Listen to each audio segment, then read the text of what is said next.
I think we are live. We are live. All right. We are on Facebook Live right now, and we are also live on TikTok. Let me get you in the frame better. Hey guys, how's it going? We are coming in live with our daughter's new single, Dark Magic. Her name is Sammy Gardner, so check her out on Spotify. Gotta support the fam. Sammy Gardner, check it out. All right. How's everyone doing out there tonight?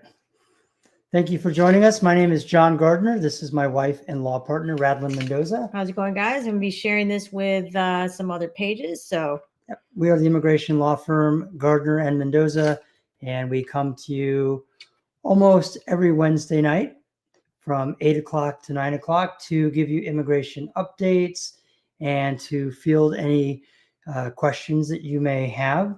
I will warn you that what we do here is not legal advice. The answers that we give are for informational, educational, and entertainment purposes only, not... I like the entertainment part. Yeah, the entertainment, of course. They are not legal advice.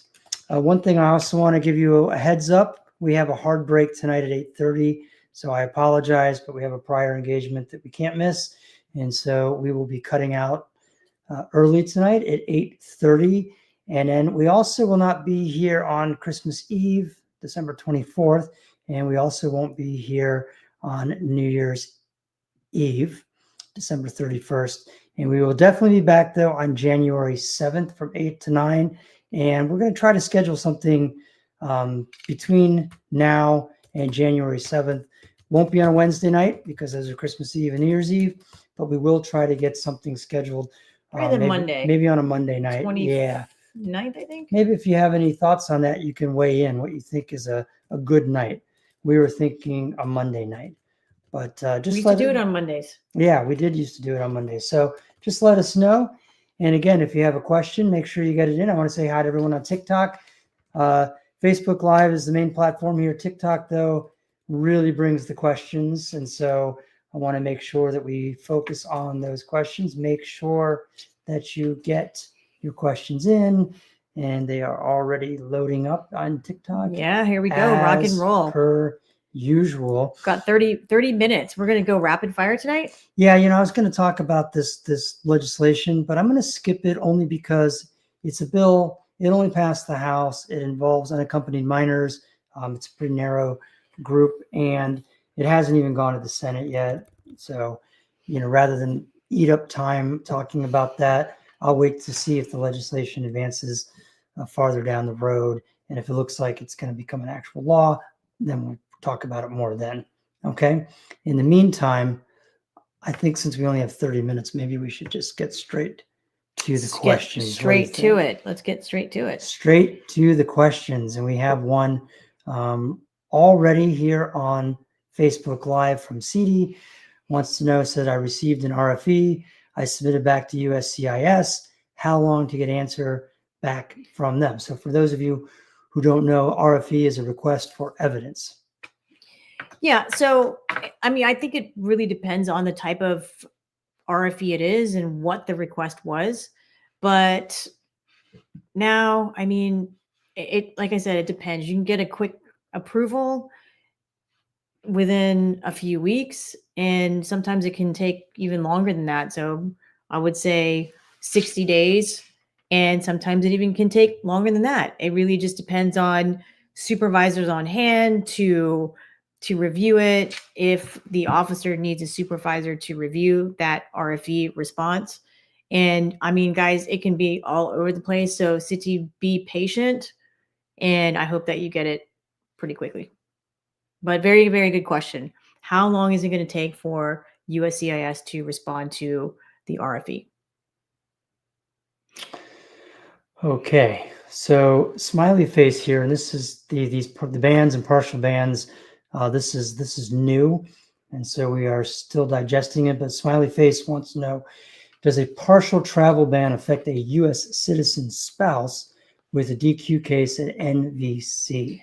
So the partial travel ban, from what I just read, actually just before popping on here, is really for non-immigrant visas. And my understanding is that those immigrant visa cases, specifically here, the person is asking about for their spouse, should move forward once it gets out of, it is already documentary qualified at the NVC. So the next step is going to be an interview. So that should still go forward because it is just a partial ban. So good luck. I'm sorry. This is, I'm sure, weighing on many people who are going to be negatively impacted by this. The full ban for the initial countries, that is a full ban. Yeah. So that means no immigrant visas for spouse or children under the age of 21, immediate relatives of U.S. citizens. That's the spouses, parents, and unmarried children under the age of 21 of U.S. citizens. Those cases are, there's no preference for those cases right now for those initial countries that were announced, unfortunately. Yeah. And, you can look these up, but some of the countries: Afghanistan, Burma, Chad, Eritrea, Haiti, Iran, Laos, Libya, Mali, Niger, Republic of Congo, Sierra Leone, Somalia, South Sudan, Sudan. That's not the entire list, but you can check out more online if you want about that. And we will be reporting more on partial bans, full bans as well, as we learn more about it and how it's actually going to be affecting our clients, potential clients. All right. How did you get us both in the frame? That's amazing. Yeah, I know, right? Well, what did we do? Did we just do a diagonal or something? We're just getting smarter and smarter with the phone here. Yes, absolutely, absolutely. So we have a question here on TikTok. Another one says, I've submitted the I-130 for my spouse, entered iwi 18 years ago. What can I do if he gets detained?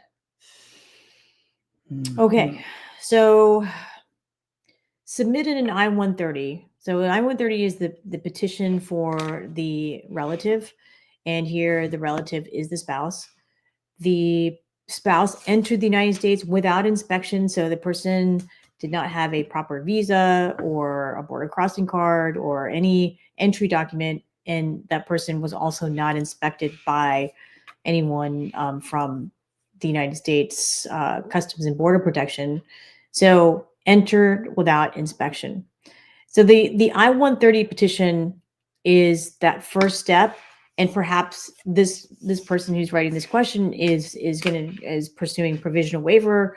Maybe there's another way to adjust status that's not mentioned here. It's just the I-130, and the concern for many of the people who call our office and some of our clients even is, I'm going through this legal process. Maybe your process is provisional waiver.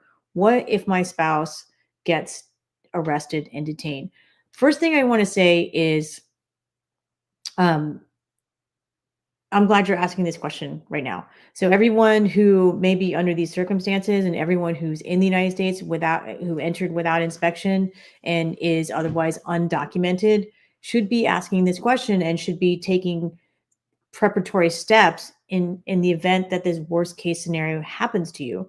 So number one, you should reach out to an immigration attorney who does removal work, an immigration attorney who's going to be able to, have information about your case, maybe have the petition that you filed, your marriage certificate, your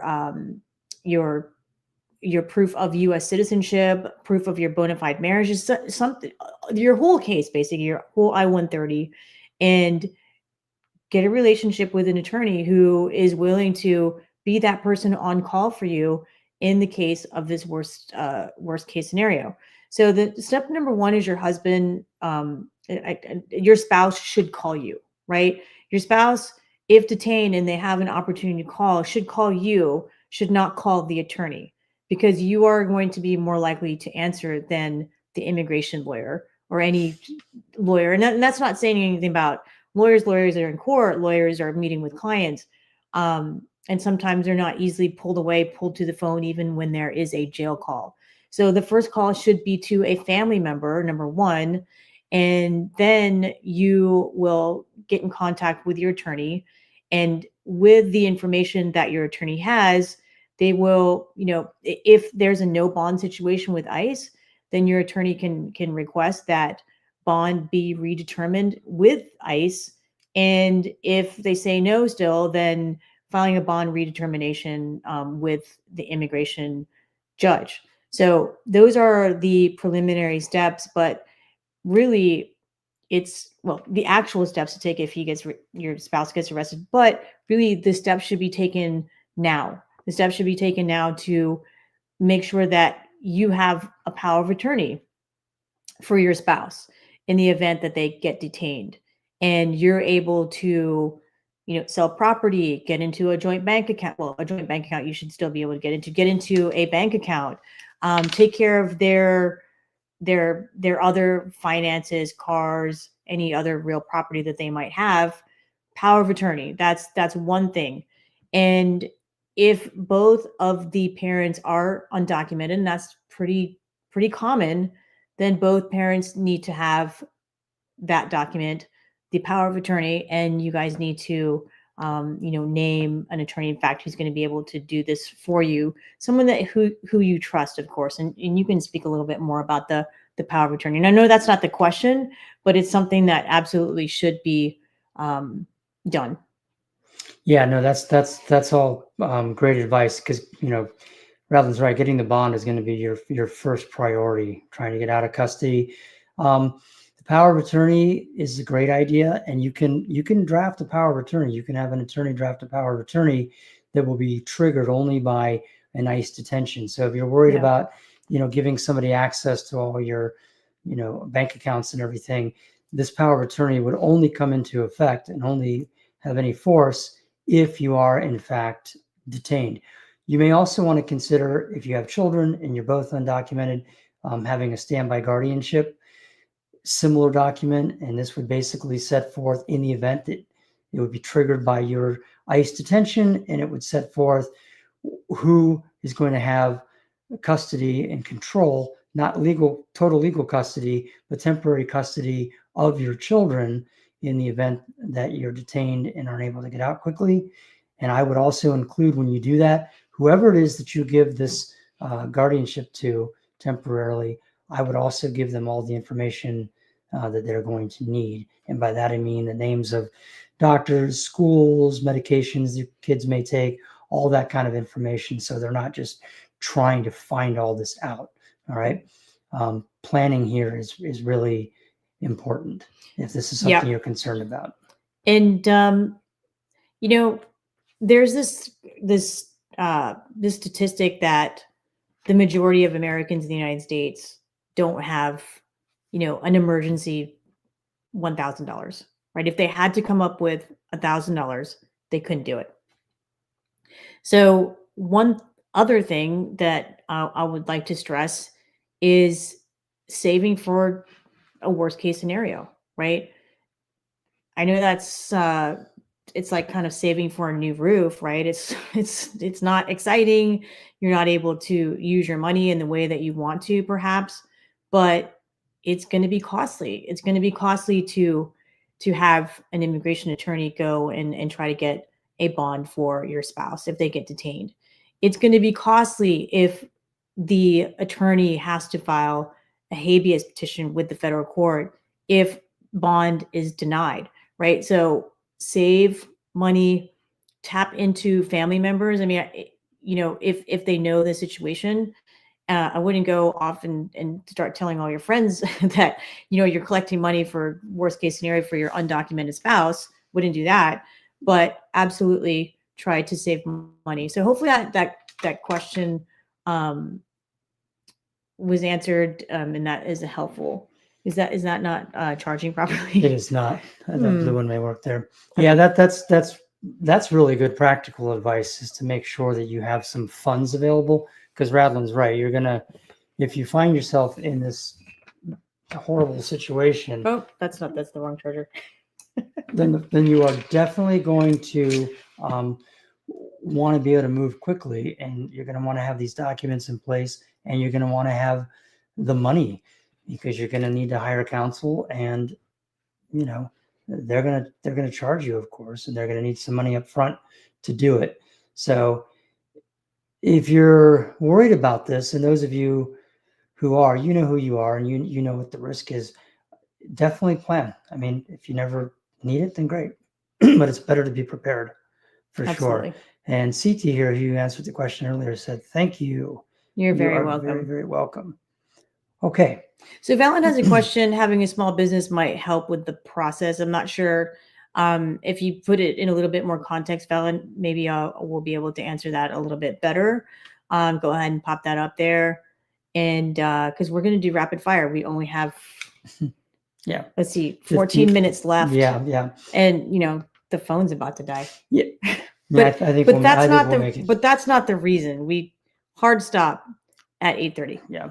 So- So yeah, Valen, maybe depending on what it is you're doing, we answer primarily family immigration questions here because those are just the questions that come to us. But there is an entire body of immigration law that is business based, and we do business immigration as well. We have many clients who are businesses, both large and small, who are going through immigration processes. Yeah. Ducks in a row. Through business. So yeah, if you have a business and you're trying to do something with immigration, please give us a call. We'd love to hear from you. And for those of you out there who are thinking about applying for H-1B and registering, the time is now. I know it's not even January yet. It's practically January, but the time is now. Reach out to us if you need assistance with helping register for the H-1B lottery. And our prediction is that due to the $100,000 penalty, the fine, the fee, whatever you want to call it, immigration lawyers call it a fine, a penalty. There will probably be fewer H-1Bs, and you may have gotten not picked. You may not have been picked in previous years, but if you try again, this might be your year.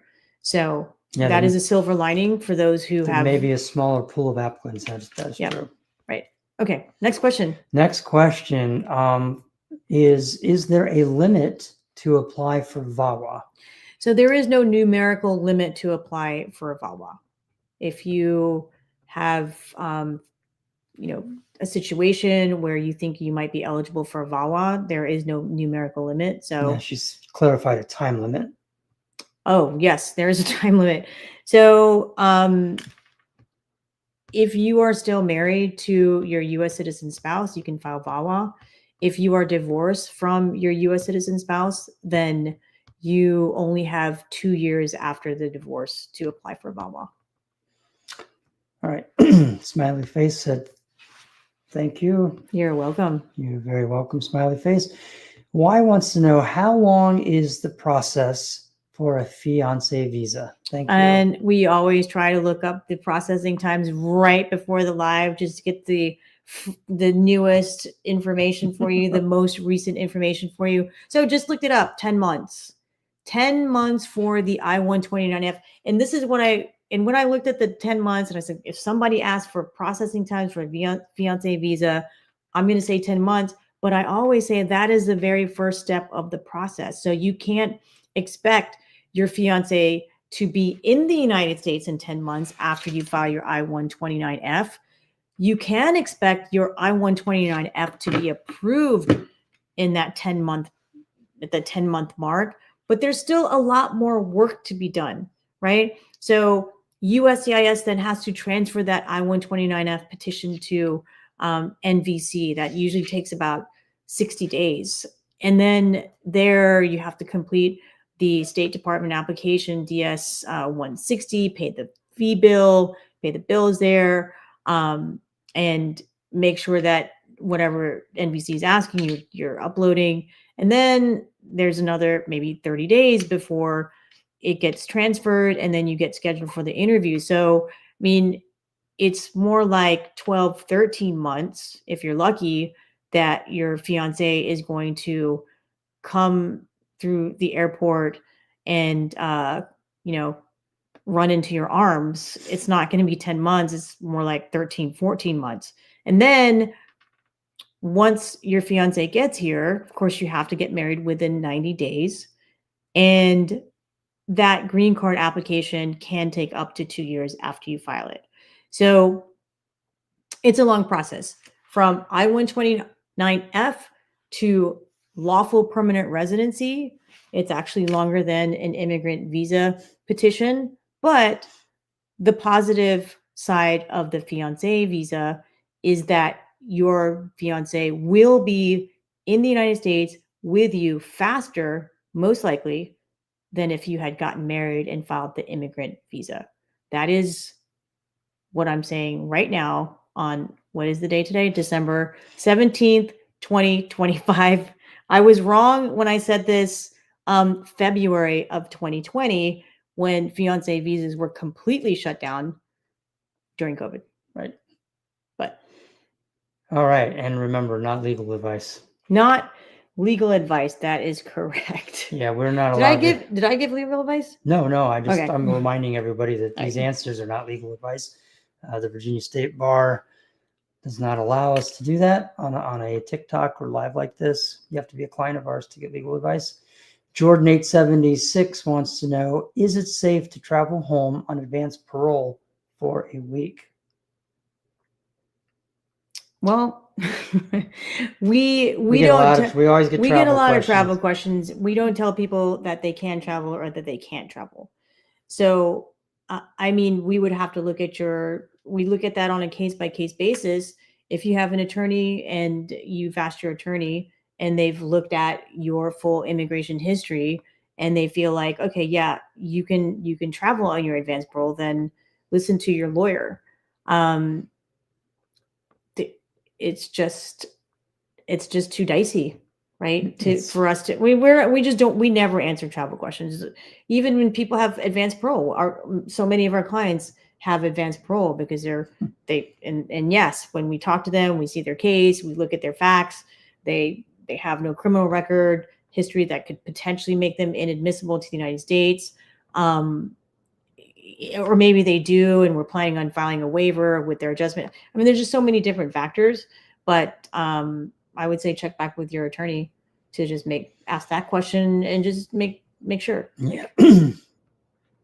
Yeah, the travel questions are not clear cut and straightforward. They're totally loaded questions. Even if you have advanced parole, because when advanced parole is issued, it's not like they're getting into every single detail of your immigration history at that point in time. You know, sometimes we've gotten people who come on our live and they say, you know, my work authorization was approved and my advanced parole was approved. Why did they deny my green card application? Right. And we answer, look, just because these intermediary benefits that they give you have been approved doesn't mean that when an immigration officer looks at your case, looks at your I-45 application and reads every single question to you, does not mean that you're going to actually get the green card. So again, these are intermediary benefits. They're given to you so you can work and travel while your application is pending, but that doesn't mean that just because you have them that you can use them, number one, the advanced parole specifically, or that you're ultimately going to get your green card approved. So don't get it's very exciting to get a work permit and to get a travel permit, but that doesn't necessarily mean, like I said, that you're going to get your case approved. That's I went a little down a different road, but no, but managing expectations, you know. Yeah, absolutely. Yeah. I think it's great. Gago Philam wanted to know, dual citizen, U.S. Filipino, and married to a military man. Is it easier if my husband petitions my mom? Husbands petitioning for mother-in-laws. You know, a lot of people ask that question. Sorry, that's why we're chuckling. Yeah, we're just chuckling just because, you know, the stereotype of mother-in-laws, you know, like, and you know, your husband wanting to petition for your mother-in-law. Yeah. But I won't even make the jokes. But no son-in-law or daughter-in-law can petition for their parent-in-law. You, the daughter, you are a U.S. citizen. And even though you're a dual citizen, you have Filipino citizenship, you have U.S. citizenship, you can petition for your mom and should petition for your mom. We can help you with that, of course, and your husband cannot. So if you were going to go down that route, I saved you a lot of time and money and headache. All right. But if you need help with that petition and consular processing, if mom is abroad, or adjustment of status, if mom is here and could be eligible, I'd be happy to help you with that. Yeah, absolutely. Give us a call. 757-464-9224. Did you guys write that down? Is our phone number. 757-464-9224. Our office is located in Virginia Beach, Virginia, on the east coast of the United States. However, immigration law is federal, so we can practice immigration law anywhere in the United States and in the world. And in fact, we have clients all over the United States and all over the world. So no matter where you are, we can help you. We do all of our work, all of our interviews and everything through Zoom to make it convenient for everyone. And we love it. Our clients love it. It makes things very, very efficient. Claudia wanted to know here, I entered with a visitor visa. My mom is a citizen, and I've been waiting for 6 years now. I have DACA, and I'm 37 years old. Okay. So it sounds like mom has petitioned for you, and mom is a citizen. So what we have to do is we have to look at the visa bulletin, and don't know what country you're from, but let's just assume you're in a country that's not China, India, Mexico, or the Philippines. And you are the daughter of a U.S. citizen, so you are in the first preference and not married. Did it Doesn't say? say. Okay, we'll just say unmarried. The petition was filed 6 years ago, and so 6 years ago was what, 2020? No, sorry, just help me with the math. 2019. Mm-hmm. Okay, so for all countries that are not India, Mexico, China, India, Mexico, and the Philippines, actually all countries that are not Mexico and the Philippines, for January's visa bulletin, processing cases filed on or before November 8th, 2016. So it's still going to take a few more years for your visa to become available. Hopefully that helps.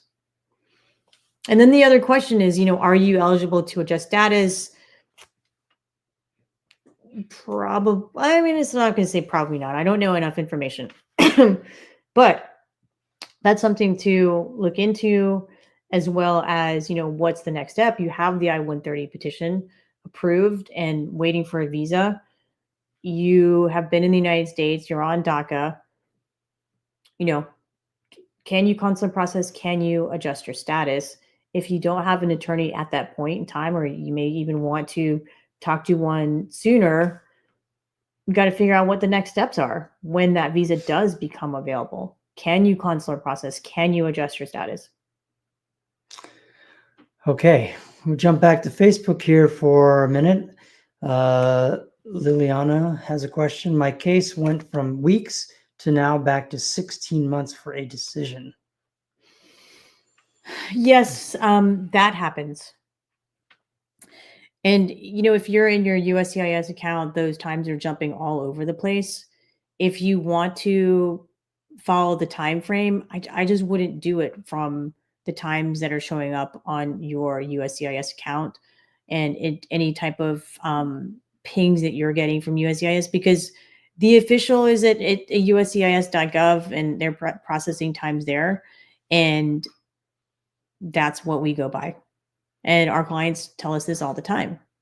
Like, it's ready for an interview. We're looking at processing time cases. It's not. It's just wrong. So be patient. I'm sorry when you see, oh my gosh, my case is going to be ready in a couple of weeks, and then it goes back to 16 months. That's really kind of demoralizing. It's hard to have those low and high emotions. So please, guys, check out uscis.gov and go to their processing times as opposed to what you might be getting. Okay, we're out of time. We have one last question. Erica wanted to know, Is it safe to fly domestically right now with a green card if you had a case, but it was dropped? If you were flying internationally, I would want to know a lot more about this case being dropped. Yeah. Flying domestically, again, not legal advice, but if you had a case that was dropped, you have a green card, and you're just talking about flying within the United States domestically, I think you're probably okay. But, you know, But you know, up to you. how did it get done? Get a certified disposition, Agreed. and show that it was dropped, dismissed, right? I would definitely do that. Yep, absolutely. Okay, That's a good folks. thing to end on, because Yeah. that's the question. Sorry, we got to cut it. Yeah, sorry, we got to short. cut out early, folks. We'll try to do another one on Monday or a Tuesday, because we're going to be out Christmas Eve and on New Year's Eve. Those are the next 2 Wednesdays. And so we'll try to schedule something before then.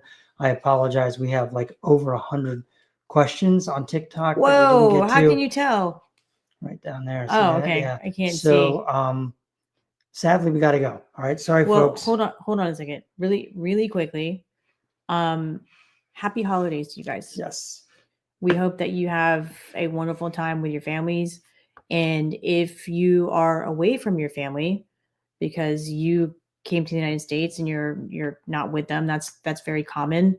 At least the technology is a lot better, right? You can FaceTime them and chat with them. And I hope you guys have a really wonderful holiday as well as an amazing new year. We've had a great year with you guys. Yes, I absolutely. think, was this the year that we came back? Well, yeah, we took a little break, came back in the middle of the year, and it's been super fun to be able to share this information with you. We've got so many great questions, especially this last one here. Maybe I'll shoot them a comment, but keep on coming, keep on sharing our information if you think that will help people that you know and their